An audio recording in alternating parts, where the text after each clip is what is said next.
صباح الخير. يا ستي كبري مخك، يا سيدي كبر دماغك.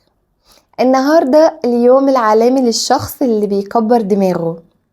أنا بالنسبة لي شايفة ان تكبير الدماغ ده فن، ومش طول الوقت أنا كنت كده، ده أنا مؤخرا بقيت مقتنعة بالحتة دي قوي.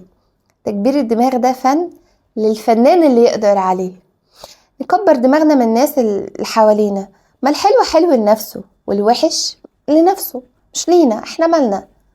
تكبير الدماغ ده حلو جدا في اللي يبعدني عن زحمة الحياة ودوشتها.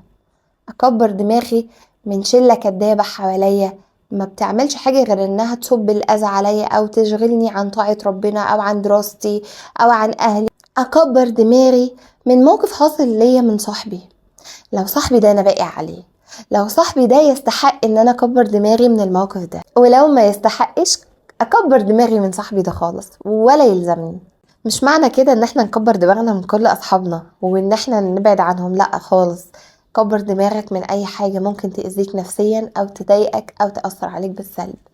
كبر دماغك لو انت طالب من اللي يعطلك عن مذاكرتك، عنك تكون متفوق. انت شاطر، ولكن ممكن بعض الاصحاب يشدوك لطريق لو ما انت شاطر، ما انت بقى قفلت مثلا في تقييم ده، انت في الاختبار ده كنت كويس، انت فتبتدي تاخد حتة غرور كده في نفسك، فتبطل انك تستمر وتسعى في انك تطور وتكبر من نفسك. لا لا، ما تعملش كده، ما تسمعش كلامهم، دول مش هيفيدوك خالص، بالعكس دول هيضروك. الامهات بقى تعالوا لي في ملعبي. كبري دماغك من اي حد يجي يحسسك بالذنب تجاه اي حاجة بتعمليها، سواء في تربيتك، في نفسك، في بيتك، في اسرتك عموما، في صحابك. لا، كبري دماغك قوي. الناس اللي بتحسسك بالذنب مثلا اللي هو انتي ايه ده، انتي تقدري تخرجي من غير ولادك؟ انا اقدر اخرج من غير ولادي، ايه المشكلة؟ ضايقيهم وقولي لهم اقدر اخرج عادي. انتي ايه ده، تقدري تاكلي الحاجه الحلوه دي من غيرهم؟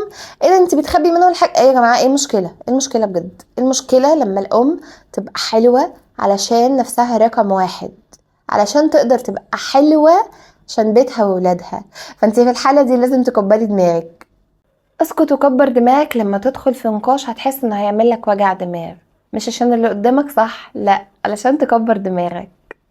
مش طول الوقت نفضل مركزين على اقل فسفوسة بتحصل حوالينا، كده هنبقى مرضى نفسية ومضغوطين وعندنا حزن وبؤس وحياة مش كويسة خالص.